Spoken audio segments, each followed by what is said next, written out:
রোজার সঠিক হক আদায় করব কিভাবে? শুধুই কি সারাদিন উপবাস থাকলেই হবে? কোনো হাফেজকে দেখা যায় রমজান আসলে ভালো হাদিয়া পাওয়ার উদ্দেশ্যে বড় বড় মসজিদ খুঁজতে থাকে যাতে ভালো হাদিয়া পেতে পারে। এটা কতটুকু জায়েজ আছে? যারা রমজান মাসে রমজান মাস পেয়েও গুনাহ মাফ করাতে পারলো না, তাদের পরে ইসলাম কি শাস্তির কথা উল্লেখ করা হয়েছে?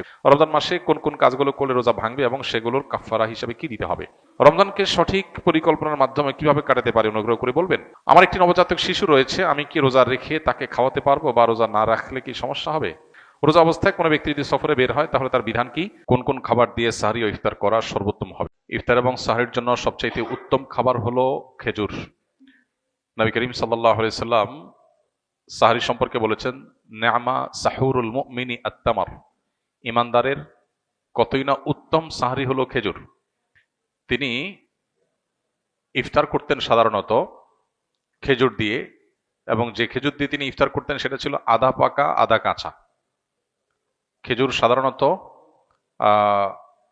মুখের অংশ থেকে, গোড়ার অংশ থেকে পাকা শুরু হয়, এরপর আস্তে আস্তে মুখের অংশের দিকে যায়। গোড়ার অংশ থেকে অর্ধেক পেকেছে, নরম হয়েছে, আর বাকি অর্ধেক কচকচে কাঁচা।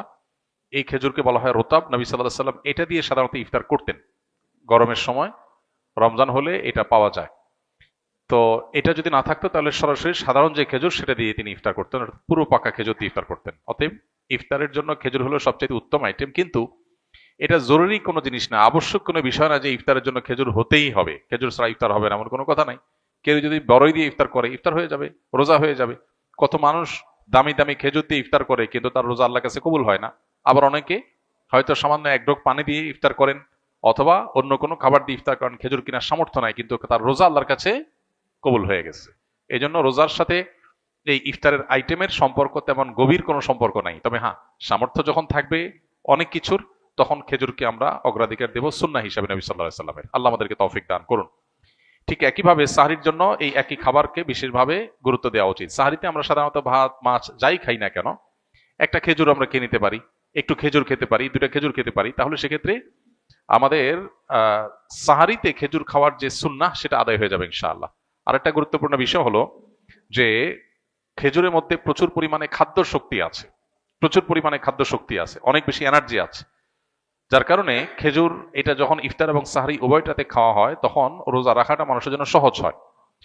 আর সবচেয়ে বড় কথা হলো নবী করিম সাল্লাল্লাহু আলাইহি ওয়াসাল্লাম সুন্নাহ, অতএব সেই চেষ্টাটা আমরা করব। কিন্তু কারোর যদি খেজুর কেনার সামর্থ্য না থাকে, কেউ যদি খেজুর ছাড়াও ইফতার করেন, যেটা বলছিলাম, তার রোজার সওয়াবে কোনো ঘাটতি হবে না, বরং রোজা নির্ভর করে তার তাকওয়ার উপরে, তার রোজার যে দাবি আছে, রোজার যে অন্তর্নিহিত দিকগুলো আছে সেগুলো বাস্তবায়ন করার উপরে। আল্লাহ আমাদেরকে তৌফিক দান করুন। রমজান মাসে কোন কোন কাজগুলো করলে রোজা ভাঙবে এবং সেগুলোর কাফফারা হিসেবে কি দিতে হবে? পান, আহার, স্ত্রী সহবাস অথবা হস্তমৈথুন, ইচ্ছাকৃত বীর্যপাত, এই বিষয়গুলো সাধারণত রোজা ভঙ্গকারী হয়। ইচ্ছাকৃত যদি রমজান মাসে মানুষ রোজা ভেঙে ফেলে, রেখেছে ভেঙে ফেলেছে, তাহলে সেক্ষেত্রে স্ত্রী সহবাস করে ফেলেছে, খেয়ে ফেলেছে, পানাহার করেছে কিংবা হস্তমৈথুন করে ফেলেছে, তাহলে ওই রোজার জন্য ফুকাহে আহনাফের ফতোয়া অনুযায়ী একটা রোজা কাজা যেহেতু ভেঙে ফেলেছে, আর 60টা রোজা টানা কাফারা রাখতে হবে, মোট 61টা। এই টানা নির্বিচ্ছিন্ন রাখতে হবে, মাঝখানে যদি গ্যাপ দেয় আবার শুরু থেকে রাখতে হবে। আর অন্য ওলামা ইকরাম, হাম্বলী মাযহাবের ওলামা ইকরাম, তাদের দৃষ্টিভঙ্গি হলো শুধু স্ত্রী সহবাস বা যৌনতার সংশ্লিষ্ট কারণে যদি রোজা ভাঙে তাহলে কাফারা, আর না হলে শুধু কাজা। তবে একটা হাদিস আছে, নবী সাল্লাল্লাহু আলাইহি ওয়াসাল্লাম বলেছেন, কেউ যদি রোজা রাখার পর ভেঙে ফেলে, সারা বছর রোজা রাখলেও ও রমজানের ওই রোজার পরিপূর্ণ মর্যাদা এটা রিকভার করা সম্ভব না। দায় মুক্তি হবে, কাজা এবং কাফারের মাধ্যমে দায় মুক্তি হবে, মর্যাদা ওইটা হাসিল হবে না। রোজা মানেই তো নিয়ন্ত্রণ। গোটা পৃথিবীতে যত অন্যায় হয়, এই অন্যায়গুলো মৌলিকভাবে যে কয়েকটা কারণে হয়, তার ভিতরে দুটি কারণ হলো মেইন। একটা হলো মানুষের ক্ষুণ্ণের বৃত্তির জন্য, আর একটা যৌন বৃত্তির জন্য। যৌন বৃত্তির জন্য একটা হলো মানুষের যৌন চাহিদা পূরণ করার জন্য, একটা হলো পেটের চাহিদা পূরণ করার জন্য মানুষ যত অন্যায় করে। এই জন্য রমজান এই দুইটাকে নিয়ন্ত্রণ করতে বলছে, পানাহার এবং যৌনতা। এগুলো যদি নিয়ন্ত্রণ করার ট্রেনিং নেয় মানুষ, তাহলে যেখানে সেখানে এগুলোর জন্য সে নিজের আদর্শ বিকিয়ে দিবে না। তো এই চেষ্টাটা আমাদের সর্বোচ্চ পর্যায়ে করা উচিত। এবং কাফফারা দেওয়া 60টা রোজা সহজ বিষয় না, টানা রাখতে হয়, এটা অনেক কঠিন কাজ। এই জন্য রমজানের রোজা যাতে কোনো অবস্থাতে বিনা ওজরে না ভাঙা হয়। হ্যাঁ, কেউ অসুস্থ হয়ে গেছেন, ভেঙে ফেলেছেন, তার কথা ভিন্ন। যারা রমজান মাস পেয়েও গুনাহ মাফ করাতে পারলো না, তাদের পরে ইসলাম কি শাস্তির কথা উল্লেখ করা হয়েছে? কোনো বিশেষ শাস্তি তো না, তবে হাদিস আমরা শুনেছি নবী সাল্লাল্লাহু আলাইহি ওয়াসাল্লাম থেকে বিভিন্ন ভাষায় হাদিসটি বর্ণিত হয়েছে। মূল জিনিস একই, বাউদামান আদরাকা রমাদান ওয়া লাম ইগফির লাহ। কেউ রমজান পেল কিন্তু গুনাহ মাফ করাতে পারলো না, তার জন্য ধ্বংসের বদদোয়া করেছেন জিবরিল। নবী সাল্লাল্লাহু আলাইহি ওয়াসাল্লাম বলেছেন আমিন, আমি এটাকে সমর্থন করি। তার মানে জিবরিলের দোয়াতে নবী সাল্লাল্লাহু আলাইহি ওয়াসাল্লামের সমর্থন, এই দোয়া তো বিফলে যাবে না। তার মানে রমজান পেয়েও যদি আপনি মাফ না পান, তাহলে ধ্বংস কেউ ঠেকাতে পারবে না। এটা চরম একটা দুর্ভাগ্যের বিষয়। এজন্য রমজান মাসে যে কোনো মূল্যে আমাদের এই ইয়েটা, অর্থাৎ আল্লাহর কাছ থেকে মাগফিরাত পাওয়ার চেষ্টাটা আমি প্রত্যাশা অনুযায়ী আমি পাবো সেরকম আল্লাহর কাছে প্রত্যাশা রাখার মতো করে ইবাদতবন্দি করা দরকার এবং মাগফিরাত কামনা করা দরকার। রমজানকে সঠিক পরিকল্পনার মাধ্যমে কিভাবে কাটাতে পারি অনুগ্রহ করে বলবেন। দুটি পরিকল্পনার কথা আমরা আজকে বলেছি, আবার রিপিট করছি। নাম্বার 1, মোবাইল ফোন নিয়ন্ত্রণ করে ফেলেন। রমজান মাস কোনো স্মার্টফোন ব্যবহার করবেন না, নেট কানেকশনের সাথে সংযুক্ত থাকবেন না। যাদের নেটেই কাজ, নির্দিষ্ট সময় কাজের সময় করবেন, এরপরে টোটালি বন্ধ করে দিবেন। বাসার রাউটার বন্ধ করে দিবেন, নির্দিষ্ট সময় চালিয়ে বাকি সময় বন্ধ করে রাখবেন। ডিসিশন নেন, দেখবেন আপনার রমাদানের অন্য 10টা 20টা প্রস্তুতির চাইতে এই একটা প্রস্তুতি আপনার রমাদানকে অনেক বেশি অর্থবহ করে দিবে ইনশাআল্লাহ। দ্বিতীয়ত, রমাদান মাসে আনহেলদি, অস্বাস্থ্যকর এবং আমাদের জন্য ক্ষতিকর এবং অপ্রয়োজনীয় অতিরিক্ত খাবার গ্রহণ করা থেকে রমাদানে বিরত থাকেন। দুইটা জিনিস, এই দুইটা জিনিস যদি সঠিকভাবে করেন, আমার বিশ্বাস আপনার রমাদানকে আপনি অনেক সুন্দরভাবে কাটাতে পারবেন। ইবাদত বন্দেগীতে আপনি স্বাদ পাবেন, তৃপ্তি পাবেন, স্পিরিচুয়াল যে আধ্যাত্মিক যে একটা প্রেরণা, শক্তি, এটা পাবেন। এই যে চোখের জেনা হয় সোশ্যাল মিডিয়াতে, এই যে আপনার ডোপামিন সোশ্যাল মিডিয়াতে একটার পর একটা আনন্দ, বেদনা, হাসি, খুশি, বেদনা, বিভিন্ন ইস্যুগুলো আমাদের মনোযোগকে বিভিন্নভাবে বিক্ষিপ্ত করে ফেলে। এরপর ইবাদতে মনোযোগ হয় না, না তারাবিতে মজা পাই, না রোজাতে, না তাহাজ্জুদে, না দোয়াতে, না তেলাওয়াতে কোনো মজা পাই। এগুলো থেকে আপনার সঠিক সুফলটা পেতে হলে আপনাকে নিয়ন্ত্রণ করতে হবে দুটা জিনিস। অনেক জিনিসের খোলাসা দুটা জিনিসের মধ্যে চলে আসবে। অতিরিক্ত খাদ্য গ্রহণ, অস্বাস্থ্যকর খাদ্য গ্রহণ না করে পরিমিত ভালো খাবার গ্রহণ করেন, স্বাস্থ্য ভালো থাকবে, ভেতর থেকে শক্তি পাবেন। আর খাবার যখন এলোমেলো হবে, ওইটা মানুষের আধ্যাত্মিক শক্তিকে ধ্বংস করে দিবে। এবং তার সাথে মোবাইল ফোনের নিয়ন্ত্রণ, এই দুইটা জিনিস ডিসিশন নেন এবং আপনি লিখে রাখেন, ইনশাআল্লাহ হবে ইদনিল্লাহ আপনার জীবনের শ্রেষ্ঠ রমজান আপনি কাটাতে পারবেন এই দুইটা প্ল্যান করার মাধ্যমে। আল্লাহ আমাদেরকে তৌফিক দান করুন। হিম্মত লাগে এটার জন্য, সৎসাহস লাগে। আমার একটি নবজাতক শিশু রয়েছে, আমি কি রোজা রেখে তাকে খাওয়াতে পারবো বা রোজা না রাখলে কি সমস্যা হবে? রোজা রেখে বাচ্চাকে তো খাওয়াতে কোনো সমস্যা নাই, রোজা রেখে তো নিজে খেতে অসুবিধা, বাচ্চাকে খাওয়াতে কোনো অসুবিধা নাই। তবে কোনো মা যদি রোজা না রাখেন, বাচ্চাকে খাওয়াতে হবে সেজন্য, তো সেটা জায়েজ নাই। এতটুকু ঠুনকো অজুহাতে রোজা না রাখার সুযোগ নাই। বাচ্চাকে আপনি খাওয়াবেন, দুধের বাচ্চা যদি হয়, দুধের বাচ্চা দুধ একটু কম পাবে, তাতে বাচ্চা মারা যাবে না।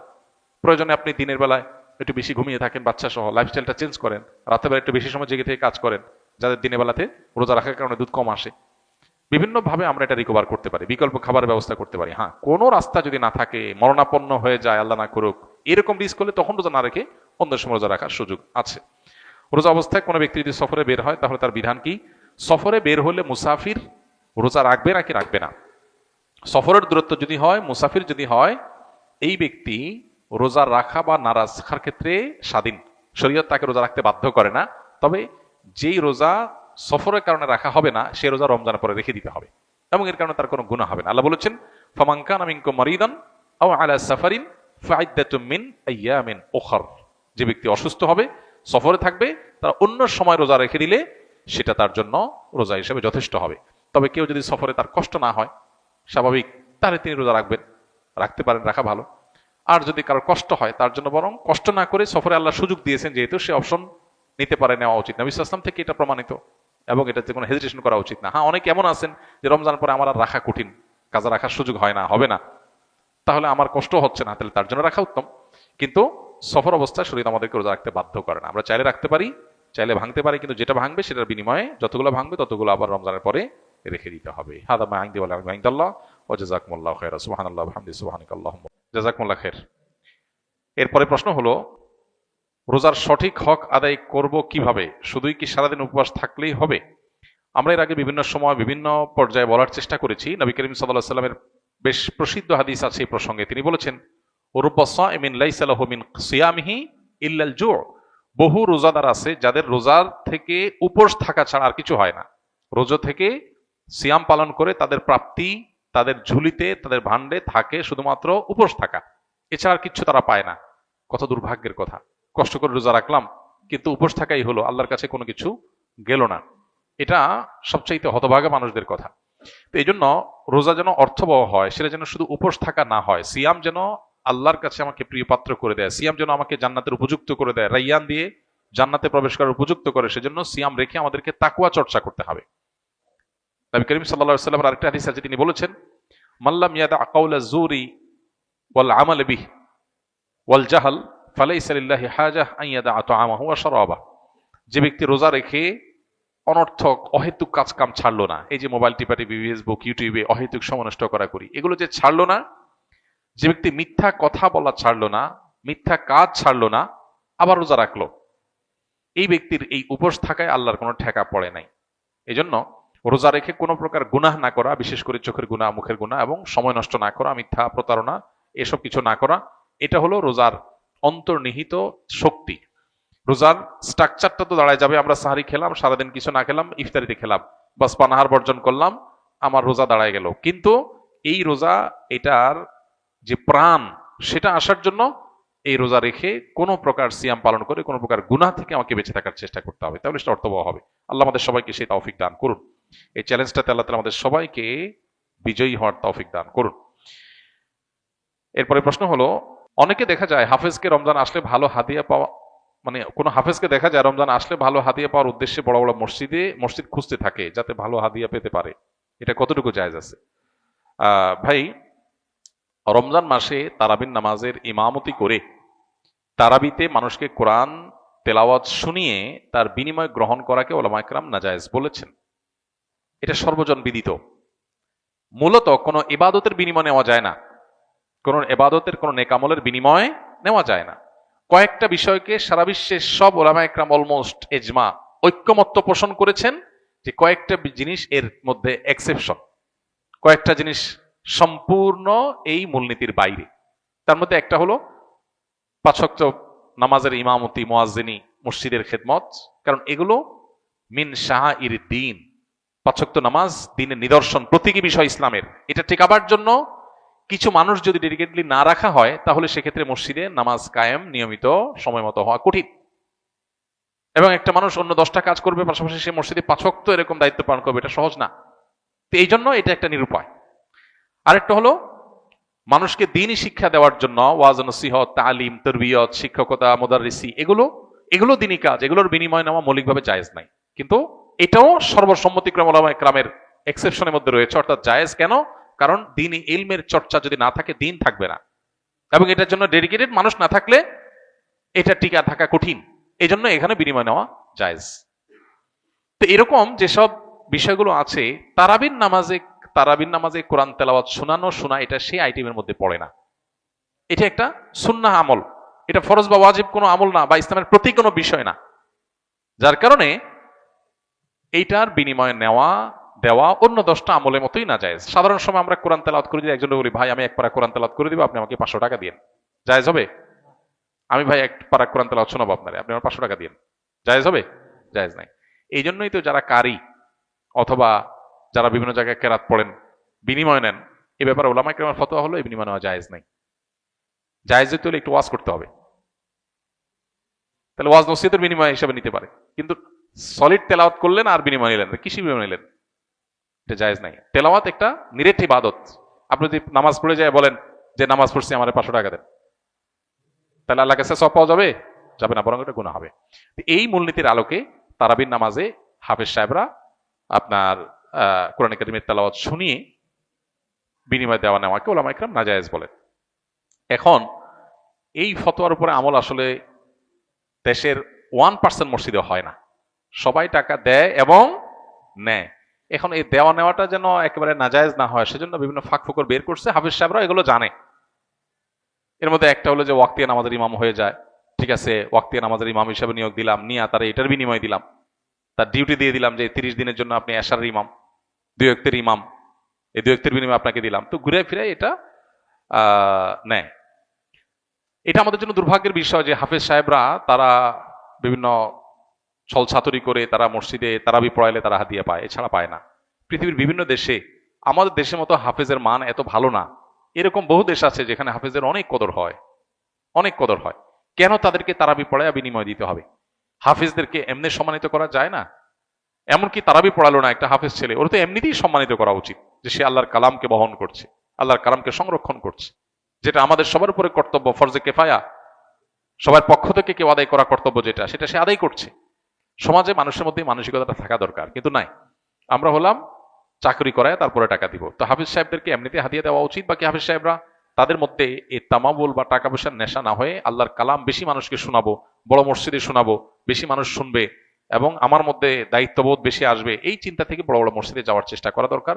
একজন হাফেজ, একজন আলেম বেশি টাকা পাওয়ার উদ্দেশ্যে বড় মসজিদ খুঁজবেন এবং কম্পিটিশন করবেন, বড় মসজিদ না হলে পড়াবেন না, এই জিনিসগুলো তার তাকওয়ার জন্য প্রশংসনীয় কিছু না।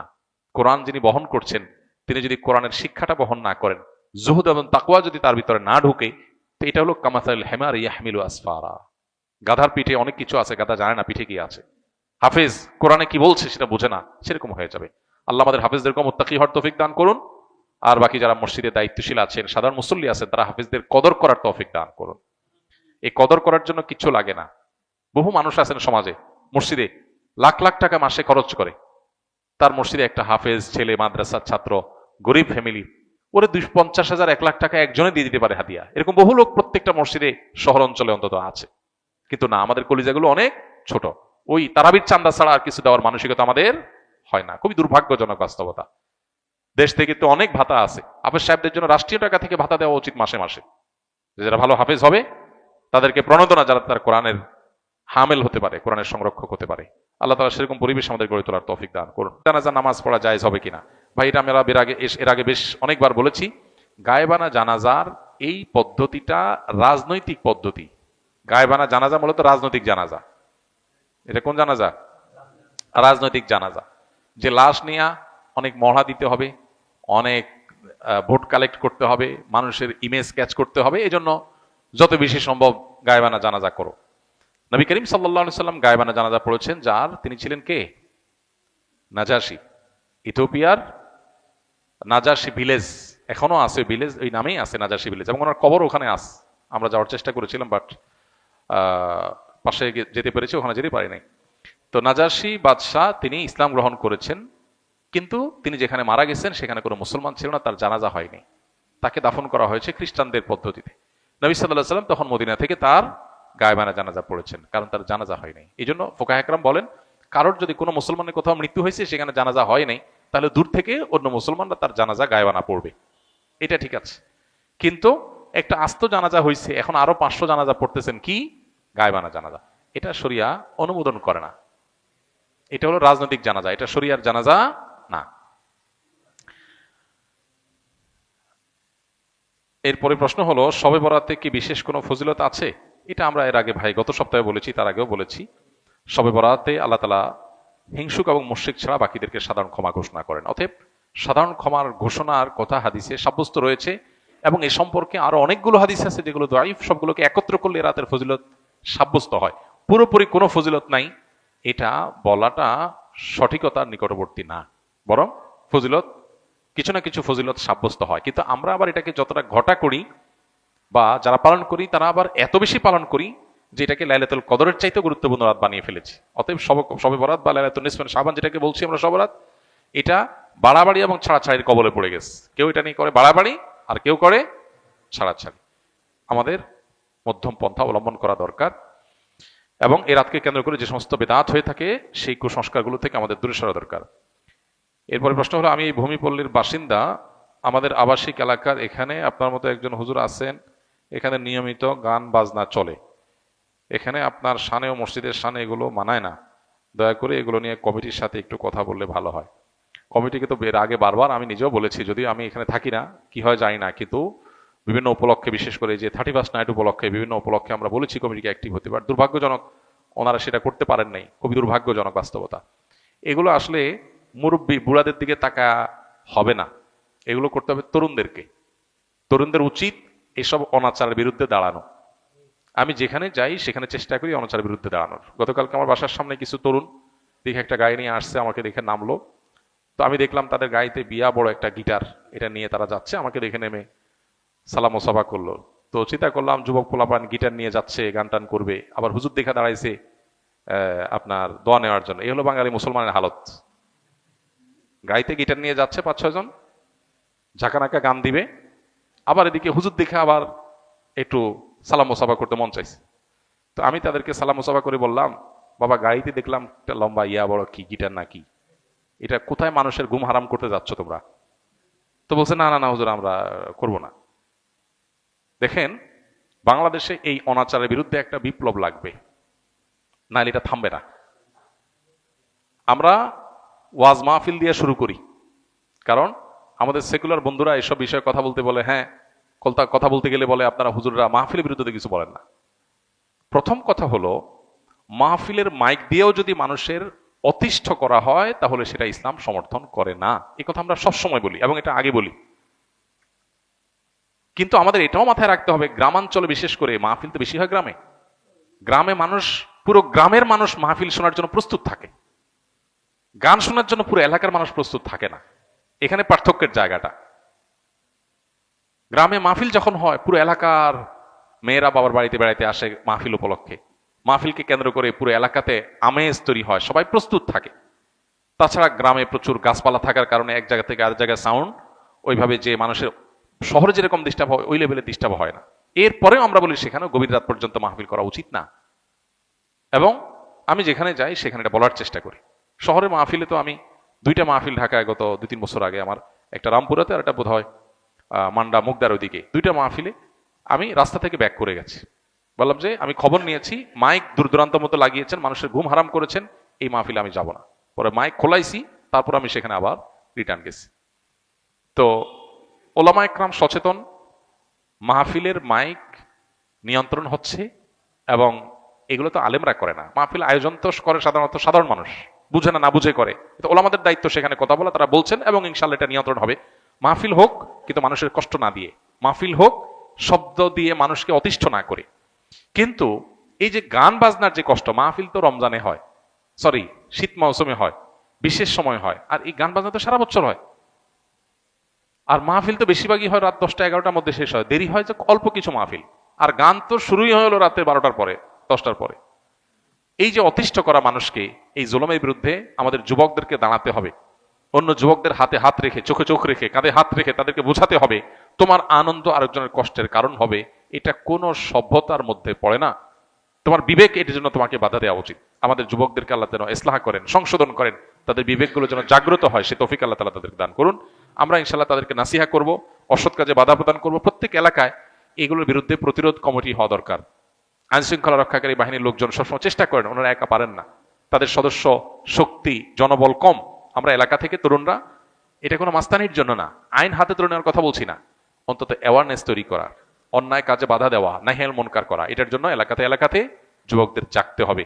গান দিয়ে বাজনা দিয়ে বা কোনো আনন্দ ফুর্তি দিয়ে মানুষকে কষ্ট দেওয়ার এই অপসংস্কৃতি, এই অসভ্যতা, এটাকে রীতিমতো আমরা অসভ্যতা বলবো, এটা বন্ধ হওয়া উচিত। আল্লাহ আমাদেরকে তৌফিক দান করুন। ব্যবসার ক্ষেত্রে কোন কোন দিকগুলো মেনে চললে আখিরাতেও তার ফলাফল পাবো? রাসূল করিম সাল্লাল্লাহু আলাইহি সাল্লামের সাথে সাহাবীদের, রাসূল করিম সাল্লাল্লাহু আলাইহি ওয়াসাল্লাম এবং সাহাবীদের ব্যবসার বৈশিষ্ট্য কেমন ছিল? বিশেষ দ্রষ্টব্য, ইন্টার 2য় বর্ষের ব্যবসায় শিক্ষা বিভাগের ছাত্র আমি, পরিকল্পনা উদ্যোক্তা হওয়ার। প্রথমে বলি, যারা তরুণ আছেন মাশাআল্লাহ উদ্যোক্তা হওয়ার প্ল্যান করছেন, তারা খুবই সাধুবাদ পাওয়ার মতো একটা কাজ করছেন। উদ্যোক্তা হওয়ার পরিকল্পনা করেন। ইহুদিরা উদ্যোক্তা সবাই, তারা গোটা দুনিয়া কন্ট্রোল করছে। পৃথিবী পলিটিশিয়ানরা কন্ট্রোল করে না, পৃথিবী এন্টারপ্রেনাররা কন্ট্রোল করে। পৃথিবীর রাজনীতিবিদদের হাতে নাই, পৃথিবী যতটা হাতে আছে কাদের? উদ্যোক্তাদের, ব্যবসায়ীদের। এই জন্য মুসলমান তরুণ ব্যবসা করবার, উদ্যোক্তা হয়ে ওঠার মানসিকতা লালন করতে হবে। ব্যবসা অবশ্য এক জিনিস, উদ্যোক্তা আরেক জিনিস। সৃষ্টিশীল কোনো কাজ, কোনো সম্ভাবনার নতুন দুয়ার খোলা, কোনো সংকট দূর করার কোনো উদ্যোগ গ্রহণ করা, এটাই তো উদ্যোক্তা হওয়া। অতএব এটা প্রশংসনীয়, কিন্তু উদ্যোক্তা হতে গেলে এই পথটা মসৃণ না। ধরা খাওয়ার আশঙ্কা থাকে, লুজার হওয়ার আশঙ্কা থাকে, চাপ তৈরি হয়। আর বিশেষ করে আমাদের মতো দুর্নীতি এবং অনিয়মে ভরার সমাজে যদি কেউ উদ্যোক্তা হতে চায়, সে সৎ পথে উদ্যোক্তা হওয়া তার জন্য কঠিন। একই কাজ অন্যরা করবে 2 নম্বর পথে, সেটা তাদের জন্য অনেক ইজি হবে, আপনি করবেন সঠিক পথে, আপনার জন্য কঠিন হবে। এগুলো মাথায় রাখতে হবে। এই জন্য ট্রেনিং এর কোনো বিকল্প নাই। আপনি এন্টারপ্রেনারশিপের জন্য ভালো ভালো ট্রেনিং আছে, সেগুলো আপনাকে করতে হবে, প্রশিক্ষণ নিতে হবে, শিখতে হবে, অভিজ্ঞতাদের কাছে যেতে হবে। আমরা সুন্নাহ ফাউন্ডেশন থেকে একবার সম্ভবত 2022 সালে বা 21 সালে আমরা উদ্যোক্তা সম্মাননা করেছিলাম। সারা দেশ থেকে অনেকগুলো উদ্যোগকে বেছে নিয়ে যারা দিন পালন করে আবার উদ্যোক্তা হয়ে ওঠার চেষ্টা করছেন, তাদেরকে আমরা অ্যাওয়ার্ড দিয়েছিলাম। আলহামদুলিল্লাহ, আরো অনেকে এটা নিয়ে কাজ করছেন। অতএব যারা এগুলো নিয়ে কাজ করছেন তাদের সাথে লিঙ্ক হয়ে, তাদের সাথে যোগাযোগ করে, বুঝে শুনে তারপরে পা ফেলেন। উদ্যোক্তা হতে গিয়ে ধরা খেয়ে এরপরে পিছনে আসবেন না। একটাই জিনিস, আমানতদারিতা এবং সততার সাথে ব্যবসা করা। আত্তাজিরুস সাদুক মান নাবিয়িন ওয়াস সিদ্দিকিন ওয়াস শুহাদা। যে সমস্ত ব্যবসায়ীরা ব্যবসা করতে গিয়ে সততা এবং আমানতদারিতা এই দুটো জিনিস মেনটেন করে, আমার দ্বারা কারোর হক নষ্ট হবে না, এটা লক্ষ্য করে যদি কেউ ব্যবসা করে, ইনশাআল্লাহ বিদিনিল্লাহ, সত্য কথা বলে ব্যবসা করে, প্রতারণা না করে, চিটারি বাটপারি না করে, তাহলে সে নবীদের সাথে কিয়ামতের ময়দানে উঠবে ইনশাআল্লাহ। সাহাবা ইকরাম এবং নবী সাল্লাল্লাহু আলাইহি ওয়াসাল্লামের ব্যবসার মূল বিষয় ছিল এটা, সততা এবং আমানতদারিতা। সত্যবাদিতা এবং আমানতদারিতা এটা হারিয়ে গেছে। এটা করতে গেলে হয়তো অনেক পয়সা হবে না, কিন্তু আপনার ব্যবসাটা ইনশাআল্লাহ বিদিনিল্লাহ দুনিয়া এবং আখিরাতের নাজাতের কারণ হবে, বারাকাল্লাহের কারণ হবে ইনশাআল্লাহ। এরপরে প্রশ্ন হলো, আমার বাবা চোখের জেনা করে, মহিলাদের সাথে শয়তানি করে, এখন আমার করণীয় কি? আমার বাবাকে দেখলে ঘৃণা লাগে, তার সাথে কথা বলতে মন চায় না। খুবই দুর্ভাগ্যজনক এবং অত্যন্ত লজ্জাজনক একটা বিষয়। কত বিচিত্র এই পৃথিবী দেখেন। কত বাবা মা সন্তানকে বিপদগামিতা থেকে বাঁচাবার জন্য লড়াই করেন। আছে না অনেক বাপ মা, ছেলেটা নষ্ট হয়ে গেছে, পাগলের মতো অস্থির। বেশিরভাগ ফ্যামিলিতে তো এইটাই হয়। কিন্তু এই প্রশ্নে আমরা দেখলাম উল্টাটা, যে বাবা বেলায়নে যাচ্ছে, বা ছেলের মধ্যে আল্লাহর ভয় আছে, বা ছেলের মধ্যে সততা তাকওয়া আছে, তে সে এই গুনাহের প্রতি ঘৃণাবোধ তার তৈরি হয়েছে, বাবার কর্মে সে বরং বিব্রত এবং অস্বস্তিতে আছে। আমরা দোয়া করি আল্লাহ তাআলা তার বাবাকে পরিপূর্ণভাবে ইসলাহ এবং সংশোধন করে দেন। যে ভাই প্রশ্ন করেছেন তাকে বলবো, বাবা মা এরকম আমাদের সিনিয়র কেউ যদি কোনো গুনাহে, কোনো অন্যায় লিপ্ত থাকে, খুব স্বাভাবিক আমাদের কষ্ট লাগবে। এই কষ্টের কোনো সীমা নাই, কিন্তু মনে রাখতে হবে দিন শেষে আমরা আল্লাহর গোলাম, আল্লাহর দেওয়ার সীমানা আমরা ক্রস করব না। বাবা যদি অন্যায় করে, বাবাকে আমি বোঝাবার মতো হলে আমি বোঝাবো, আর যদি এই অন্যায় নিয়ে আমি বোঝাবার মতো না হয়, তাহলে অন্য কাউকে দিয়ে বোঝাবো। মাকে বললাম, অন্য কাউকে বললাম। আমার বিভিন্ন প্ল্যান থাকবে, মসজিদের ইমাম সাহেবের সাথে একটু দোস্তি করে, খাতির করে তাকে দাওয়াতি কাজে লাগিয়ে দিলাম, যে আমার বাবার দিকে আপনি একটু মনোযোগ দেন, তাকে একটু দাওয়াত দেন। যারা এলাকাতে দাওয়াতি কাজ করেন, বিভিন্ন ইসলামিক অর্গানাইজেশন, মুভমেন্ট, দাওয়াতি কাজের সাথে আছেন, তাদেরকে ধরাই দেন, তারা যেন আপনার বাপকে টার্গেট করে দাওয়াতি কাজ করে তাকে যেন ইসলাহের উদ্যোগ নেয়। আপনি বিভিন্ন প্ল্যান করেন, আর সেই সাথে চোখের পানি ফেলেন। মনে রাখবেন, আবু হুরায়রা রাদিয়াল্লাহু তাআলা আনহুর চোখের পানি তার মায়ের হেদায়েতের কারণ হয়েছিল। জানি না, আমরা নবীজির কাছে এসে বলছেন, ইয়া রাসূলুল্লাহ একটু দোয়া করেন আমার মায়ের জন্য, আমার মা ইসলাম গ্রহণ করে নাই এখনো, আমাকে প্রচুর মারধর করে, আমি মুসলমান হয়েছি সেজন্য। নবী সাল্লাল্লাহু আলাইহি ওয়াসাল্লাম দোয়া করে দিয়েছেন, আল্লাহ আবু হুরায়রার মাকে তুমি হেদায়েত দাও। বাসায় যায় দেখে মা ইসলাম গ্রহণ করার জন্য প্রস্তুত। তো এই জন্য দোয়ার প্রতি ইয়াকিন থাকতে হবে। নবী সাল্লাল্লাহু আলাইহি ওয়াসাল্লাম বলেছেন, উদু আল্লাহ ওয়া আনতুম মুকিনুনা বিল ইজাবাহ, আল্লাহর কাছে দোয়া করবা ইয়াকিন নিয়ে, যে আমার দোয়ায় কাজ হবে। দোদুল্য মনা, সংশয় নিয়ে হবে কি হবে না সে ধরনের মানসিকতা নিয়ে দোয়া করলে দোয়া কবুল হবে না। এই জন্য আপনার বাবার জন্য আপনি দোয়া করেন, অন্যদেরকে দিয়ে বুঝান, খবরদার আপনি নিজে তার সাথে ব্যবহার খারাপ করতে যাবেন না। এটা খুব অ্যাসিড টেস্ট, অগ্নি পরীক্ষা, যে বাপ উল্টাপাল্টা করবে, আবার কিছু বলাও যাবে না বাপ সেদিন শেষে। তো এই পরীক্ষা আপনাকে জিততে হবে। আমরা দোয়া করি আল্লাহ তাআলা আপনার বাবার হেদায়েত নসিব করুন। চেষ্টার পরেও যদি তিনি তার পথ থেকে ফিরে না আসে, তাহলে সেক্ষেত্রে আপনি সন্তান হিসেবে যতটুকু সম্ভব তাকে আপনি ততটুকু বলতে পারেন, কিন্তু সেটা যেন সীমানা ছাড়িয়ে না যায়, লক্ষ্য রাখতে হবে। বাবা তার একমাত্র কন্যাকে জীবদ্দশায় সব সম্পদ লিখে দিতে চাইলে ইসলামী শরীয়তের দৃষ্টিকোণ থেকে কোনো বিধিনিষেধ আছে কিনা? খুবই গুরুত্বপূর্ণ একটি প্রশ্ন। আমাদের সমাজে যাদের একটি বা দুটি মেয়ে, কোনো ছেলে সন্তান নাই, সে সমস্ত বাবারা বেশিরভাগ ক্ষেত্রেই এই ধরনের কিছু একটা করে যেতে চান, যে আমার সম্পদ যেহেতু আছে, এই সম্পদ মেয়েকে সব লিখে দিয়ে যাই। কারণ কেন লিখে দিয়ে যেতে চান? কারণ বাবার মৃত্যুর পর মেয়েরা সম্পদ পাবে নির্দিষ্ট হারে, অবশিষ্ট সম্পদ দেখা যায় যিনি মারা গেছেন তার ভাই বোন, তার ভাতিজা, যাদেরকে ফারায়েজের ভাষায় আসাবা বলা হয়, অর্থাৎ কোরআন এবং হাদিসে যাদের জন্য নির্দিষ্ট হিস্সা ঠিক করা আছে, এরা বাইরে এদের ছাড়া যারা আছে তাদেরকে আসাবা বলা হয়। এই আসাবারা পেয়ে যাবে। আত্মীয়র একটা বিশেষ ক্যাটাগরিকে আসাবা বলা হয়। কোনো মানুষের মৃত্যুর পর এটা শুধুমাত্র যারা কন্যার বাবা তাদের জন্য না, সবার জন্য প্রযোজ্য। তাদের সম্পদ, পরিত্যক্ত সম্পদ যা তারা রেখে দুনিয়া থেকে যাবেন, সেই সম্পদের নির্দিষ্ট হারে যার যার হিস্সা আছে সেটা দেওয়ার পর যদি কিছু থেকে যায়, এটা আসাবাদের মধ্যে বন্টন হবে। এটাই হলো আল্লাহর নির্দেশনা। এখন যাদের একটা, দুইটা, তিনটা কন্যা সন্তান আছে, কোনো ছেলে সন্তান নাই, তারা বেশিরভাগ ক্ষেত্রেই এই আশঙ্কা করেন যে কন্যা সন্তানের জন্য নির্দিষ্ট হিস্সা আল্লাহ ঠিক করে দিয়েছে, সেটা আমি দিলাম, আমার মৃত্যুর পর সেটা সে পেল, কিন্তু বাকিটা তো আসাবারা পেয়ে যাবে। তো আসাবারা যেন না পায়, সেজন্য সবটুকুই জীবদ্দশায় মেয়েকে দিয়ে যেতে চান। এটা জায়েজ আছে কিনা এ সম্পর্কে প্রথম কথা হলো, আল্লাহ রাব্বুল আলামিন কোরআনে হাকিমে সম্পদ বন্টনের যে হার ঠিক করে দিয়েছেন, এটাকে আল্লাহ তাআলা আল্লাহর ভাষায় বলেছেন হুদুদুল্লাহ। আল্লাহ পরিষ্কারভাবে বলেছেন যে তিলকা হুদুদুল্লাহ, এই যে বন্টন নামা দেয়া হলো, এই এতটুকু পাবে অতটুকু পাবে, এটা কার সীমানা? আল্লাহর সীমানা। আল্লাহর সীমানা লঙ্ঘন করা এটা জঘন্য এবং ভয়াবহতম অপরাধ। আল্লাহ রাব্বুল আলামিন মৃত ব্যক্তির পরিত্যক্ত সম্পদে যাকে যা দিতে বলেছেন তাকে তা দেওয়া, এটা আল্লাহর নির্দেশ। আল্লাহ বলেছেন ফারিদাতুম মিনাল্লাহ, এটা আল্লাহর নির্ধারণ। এটা কে ফিক্স করেছেন? আল্লাহ করেছেন। আল্লাহ তাআলা পরিষ্কারভাবে বলেছেন এটা আল্লাহর নির্ধারণ, এটা আল্লাহর সীমানা, অতএব এগুলো ক্রস করা যাবে না। মুশকিল হলো আমরা বেশিরভাগ মানুষ, আমরা আমাদের আপন বলতে বুঝি নিজের স্ত্রী ছেলে মেয়েকে, খুব বেশি হলে বাপ মাকে আমরা হয়তো কাউন্ট করি। বেশিরভাগ মানুষই আমাদের গণ্ডিটা সীমাবদ্ধ হলো স্ত্রী এবং ছেলে মেয়ের মধ্যে। পরিবার বলতে এটুকু বুঝি। আমরা হয়তো সাময়িক বিভিন্ন পরিবেশ পরিস্থিতিতে বিভিন্নভাবে প্রভাবিত হই। কিয়ামত পর্যন্ত আগত সকল সমাজের সকল মানুষের জন্য আল্লাহর বিধান প্রযোজ্য এবং ইনসাফপূর্ণ এবং সবচেয়ে ন্যায্য। আমরা মনে করি যে আমার জীবদ্দশায় সব মেয়েকে বা ছেলেকে বা যাকে আমি মনে করি আপন তাকে দিয়ে গেলে বোধহয় কল্যাণ হবে। বহু বাবা আছেন সকল সম্পদ বিশেষ ছেলের নাম বিশেষ মেয়ের নামে লিখে দিয়েছেন, কিন্তু জীবদ্দশাতে দেখে গেছে যে ওই ছেলে মেয়ের হাতে বেজ্জত হয়েছে, কারণ সম্পদ পাওয়ার পর তারা চোখ উল্টে ফেলছে। কেন আল্লাহ তাআলা নির্ধারণ করে দিয়েছেন? কেন আল্লাহ তাআলা জীবদ্দশায় সবাই দিয়ে যাওয়ার পরে উৎসাহ দেন নাই? এই জিনিসটা তখন হয়তো আমাদের বুঝে আসে। হ্যাঁ, হয়তো মানে হাজারে 2-4-10টা কেস হয়, কিন্তু হয়। আর সবচেয়ে বড় কথা হলো আল্লাহ তাআলা কোরআনে কারিমে বলেছেন আবাউকুম ওয়া আবনাউকুম লা তাদরুনা আইয়ুহুম আকরাবু লাকুম নাফা। ফারায়েজের ক্ষেত্রে আল্লাহ সুবহানাহু ওয়া তাআলা যাকে যা দিতে বলেছেন, তোমাদের বাপ দাদা, তোমাদের সন্তান সন্ততি, কে তোমাদের বেশি কাজে আসবে তোমরা জানো না। তুমি একজনকে আপন মনে করে সব দিয়ে দিলা, এটা তোমার ক্ষতির কারণ হতে পারে।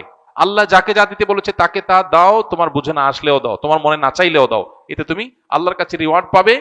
আর মনে রাখবে তোমার জন্য আল্লাহর নির্ধারণটা তোমার নির্ধারণের চাইতে বেশি গুরুত্বপূর্ণ এবং বেশি উত্তম। আল্লাহর চাইতে বেস্ট বা বেটার, সর্বোচ্চ পরিকল্পনাকারী, সবচেয়ে উত্তম পরিকল্পনাকারী আর কেউ নাই। এই জন্য সম্পদ আমার যা আছে সেগুলো সব আমি আমার ছেলে মেয়েকে দিয়ে দিচ্ছি, আর কেউ যেন না পায়। এটা আমরা আমাদের মতো করে আমাদের জগৎটাকে ভাবি। পৃথিবীতে আমার টিকে থাকা, আমার বেঁচে থাকা, আমার জীবদ্দশায়, আমার মৃত্যুর পর আমার কল্যাণকামীদের জায়গা শুধু ছেলে মেয়েই করবে তা না। এরকম বহু মানুষ আছে যে তারা ছেলে মেয়ে না, দেখা যায় জামাই অনেক কদর করে। অনেকে আছে ছেলেকে সব দিয়ে যায়, মেয়েদেরকে দিতে চায় না, পরের বাসায় চলে যাবে এই জন্য। দেখা যায় যে শেষ পর্যন্ত জামাই এবং মেয়ে তারাই তার সবচেয়ে বেশি কেয়ার করে। অহরহ এই ধরনের কেস আপনি খুঁজে পাবেন প্রিয় ভাইরা আমার। এই জন্য আমাদের গণ্ডিটা শুধুমাত্র আমাদের সন্তানদের মধ্যে সীমাবদ্ধ, এটা আমাদের দৃষ্টিভঙ্গির সংকীর্ণতার কারণে হয়। ইসলাম আমাদেরকে এত সংকীর্ণ জীবন দেখতে বলেনি। আমরা বেঁচে থাকার জন্য শুধু আমাদের সন্তান ছেলে মেয়ে যথেষ্ট না, একটা সমাজের অনেক মানুষের প্রতি আমাদের দায় আছে, অনেক মানুষের অবদান আছে, প্রত্যক্ষ পরোক্ষ বিভিন্নভাবে। এই জন্য আমার সকল সম্পদ শুধু আমার ছেলে মেয়েই পাবে আর কেউ পাবে না, এটা অতি স্বার্থপরতার চিন্তার জায়গা থেকে হয়। আর মনে রাখা দরকার, সন্তানকে সম্পদ দিয়ে গিয়ে ধনী বানানো যায় না। আল্লাহ তাআলা যদি ধনী না বানান, আপনি সকল সম্পদ দেওয়ার পরে ওটা ফকির হয়ে যাবে। আল্লাহ যাকে যা দিতে বলেছেন, ইমানদার হয়ে থাকলে আল্লাহর নির্ধারণের পরে আস্থা রাখেন, ইয়াকিন রাখেন। হ্যাঁ, আপনি আপনার জীবদ্দশার সন্তানকে অবশ্যই দান করতে পারেন। বাবা তার সন্তানকে হেবা করতে পারে। আপনার 2টা বা 3টা সন্তান হয়েছে, আপনি তাদেরকে সম্পদের থেকে যা খুশি তা দিতে পারেন, কিন্তু যা দিবেন সমান হারে দিবেন। যে কয়জন আছে দেন, কিন্তু সব দিয়ে যাবেন, একটু রেখে যাবেন না। কেন? কারণ রেখে গেলে অন্যরা ভাগ পাবে, সেজন্য। তাহলে অন্যকে বঞ্চিত করার জন্য সন্তানকে দিয়ে বড়লোক করে দিতে চাইছেন, এই বড়লোকই তার কাজে আসবে না বা এই বড়লোকই টিকবে না। এই জন্য এই অ্যাপ্রোচ বা এই উদ্যোগটা প্রশংসনীয় কোনো উদ্যোগ নয়। হ্যাঁ, আপনার যদি মনে হয় আমার মৃত্যুর পর আমার মেয়ে বিপদে পড়তে পারে, অন্যরা তাকে না দিতে পারে, তাহলে আপনি তাকে পর্যাপ্ত দেন, কিন্তু কিছু রাখেন যে মৃত্যুর পর সেগুলো যেন বন্টন অন্তত হতে পারে। কিছুই রাখবেন না, এটা আপনার নিজের জন্য ক্ষতিকর, আর এটা শরিয়ার নির্দেশনাও না। আল্লাহ তাআলা কোরআনে কারিমে বলেছেন ফাইন কুননা নিসাআন ফাওকা ইসনাতাইনি ফালাহুন্না সুলুসা মা তারাক ওয়া ইন কানাত ওয়াহিদা ফালাহান নিসফ। 2 বা 2-এর অধিক কন্যা সন্তান যদি কারোর থাকে, তাহলে তার মৃত্যুর পর তার সম্পদে যদি কোনো ছেলে না থাকে, শুধু কন্যাই থাকে 2 বা 2-এর অধিক, তাহলে তারা পাবে টোটাল সম্পদের 2/3, 3 ভাগের 2 ভাগ। আর যদি একটি কন্যা সন্তান থাকে তাহলে টোটাল সম্পদের 50%, হাফ, অর্ধেক পেয়ে যাবে। আর বাকিটা আসাবা হিসাবে যারা যারা আছে সবার মধ্যে বন্টন হবে। অতএব আপনার যদি মনে হয় যে না, জীবদ্দশায় আমার বেশি কিছু দিয়ে যাওয়া উচিত, তার তেমন কিছু নাই, আপনি দেন, কিন্তু কিছু রাখেন অন্তত বন্টনের জন্য। অন্যদেরকে বঞ্চিত করে ফেলে সন্তানকে ধনী বানানোর চিন্তা প্রশংসনীয় চিন্তা নয়। এরপর প্রশ্ন হলো, কিস্তিতে মোবাইল বিক্রি করা জায়েজ আছে কিনা, বা বিক্রি করলে গুনাহ হবে কিনা, বিস্তারিত বুঝিয়ে বলবেন। কিস্তিতে মোবাইল বিক্রি করা বা অন্য যে কোনো জিনিস বিক্রি করা জায়েজ আছে। কিস্তিতে কেনা বেচা মৌলিকভাবে জায়েজ। সাহাবীদের মধ্যেও কিস্তিতে কেনা বেচার এই কালচার ছিল। নবীজি সাল্লাল্লাহু আলাইহি সাল্লাম এই ব্যাপারে কোনো নিষেধাজ্ঞা আরোপ করেন নাই, বরং তার সম্মতি পাওয়া যায়, সেখান থেকে বোঝা যায় যে কিস্তিতে কেনাবেচা করা জায়েজ আছে। এখন কিস্তিতে কেনাবেচা করলে যেটা হয় সাধারণত নরমাল কিস্তিতে, যদিও আমাদের বড় বড় বিভিন্ন আপনার কোম্পানিগুলো তাদের ফ্রিজ বা বিভিন্ন আইটেম বিক্রি করার ক্ষেত্রে কিস্তিতে বিশেষ পলিসি অবলম্বন করে, যেগুলোর কারণে সেটা নাজায়েজ হয়। এমনিতে জেনারেল কিস্তিতে ধরুন আপনি একটা জিনিস, একটা মোবাইল কিনলেন, ওইটার দাম ধরেন 10,000 টাকা, কিস্তিতে কিনলেন, আপনার কাছ থেকে 12,000 টাকা দাম রাখলো, 12টা কিস্তি করে দিল, এটা জায়েজ আছে, এটা না জায়েজ না। কিন্তু এটার কোনো প্রক্রিয়া আপনার নাজায়েজ হয়, সেটা আপনাকে ভালো করে জেনে নিতে হবে যে আপনি যখন কিস্তিতে কোনো বিশেষ লেনদেন করবেন, বিশেষ করে যখন সেখানে এই সহজ লেনদেনের বাইরে আরো কোনো শর্ত আরোপ হবে, তখন আপনাকে ভাবতে হবে যে সেটা শরিয়া আপনাকে অনুমোদন করে কিনা। রমজান মাসে কিছু কিছু মসজিদ কয়েক মিনিট আগে আজান দিয়ে দেয়, সেক্ষেত্রে আমরা কোন আজানটি অনুসরণ করে রোজার ইফতার করব? সূর্য ডুবেছে এটা নিশ্চিত হয়ে গেলে আমরা ইফতার করতে পারবো। ইফতারের সাথে আসলে তো আজানের সম্পর্ক নাই, যদিও আমরা সূর্য ডুবার পরপরই আজান দিয়ে থাকি মসজিদগুলোতে, অতএব সূর্য ডুবার আজান দুইটাকে আমরা একই অর্থে ধরে নিয়েছি। যদিও ইফতারের টাইমিং এর সাথে আজানের সম্পর্ক নেই, সম্পর্ক কিসের? সূর্য ডুবার। অতএব সূর্য ডুবেছে এটা নিশ্চিত হয়ে গেছেন, আপনি ইফতার করতে পারবেন। এত মিনিটে সূর্য ডুবে গেছে, এত মিনিট পার হয়ে গেছে, মানে নিশ্চিত আপনি ইফতার করতে পারবেন। আজান 2 মিনিট পরে দিলেও কিছু আসে যায় না। এখন কোন মসজিদে যদি মুয়াজ্জিন টাইমে 2 মিনিট আগে আজান দিয়ে দেয়, তাহলে ইফতার করা যাবে না, আপনাকে দেখতে হবে টাইম, হতে পারে মুয়াজ্জিন ভুল করেছেন। অতএব নির্দিষ্ট টাইম যত মিনিটে সূর্য ডুবে তখন আমাদেরকে ইফতার করতে হবে। সাধারণত সূর্য ডুবার যে টাইম তার আগে আজান কেউ দেয় না, যদি দেয় সেটা ভুলে দিয়েছে, অ্যাক্সিডেন্টলি হতে পারে।